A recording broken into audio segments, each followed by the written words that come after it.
We continue our study in exposing heresy. This is a false belief of losing salvation simply by sinning. This false doctrine comes from some scriptures found in Hebrews chapter 10, beginning at verse 26. For if we sin willfully after that we have received the knowledge of the truth, there remaineth no more sacrifice for sins, but a certain fearful looking for the judgment and fiery indignation which shall devour the adversaries.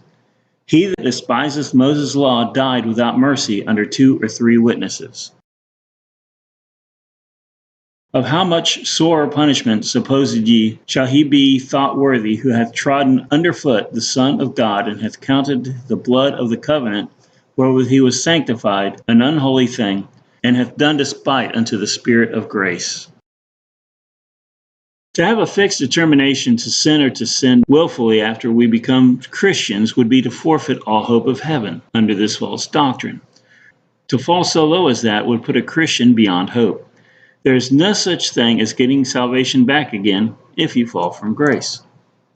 Some teach that you may lose your salvation today and get it back again tomorrow, but the passage we are studying declares that if we fall back to willful sin, into a determination to commit sin, that there remaineth no more sacrifice for sins, but a certain fearful looking for of judgment and fiery indignation.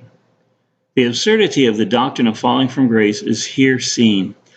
Once you lose salvation, you can never get it back, but no Christian will draw back to perdition, as we see in verses 38 and 39.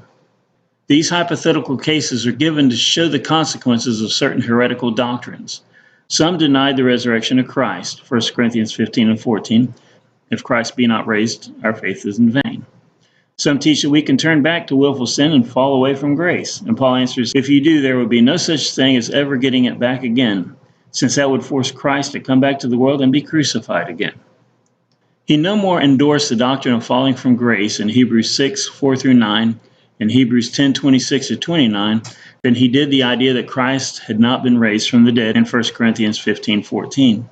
Yet he used both supposed cases to show the absurdity of such doctrines. So if someone asks, do Christians draw back to perdition, considering perdition as damnation, you can respond by pointing to Hebrews 10, 38 and 39. Now the just shall live by faith, but if any man draw back, my soul shall have no pleasure in him. But we are not of them who draw back into perdition, but of them that believe to the saving of the soul. What does it prove when a man seems to have drawn back to perdition? 1 John 2 and 19. They went out from us, but they were not of us. For if they had been of us, they would no doubt have continued with us. But they went out, that they might be made manifest that they were not all of us. Does the soul that is born of God commit sin? Some questions on that, but you can always answer with 1 John 3, 9. Whosoever is born of God doth not commit sin. For his seed remaineth in him, and he cannot sin, because he is born of God.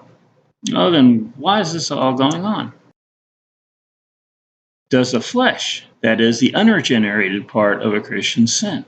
1 John 1 and 8, if we say we have no sin, we deceive ourselves, and the truth is not in us. So our souls don't sin, but our body can.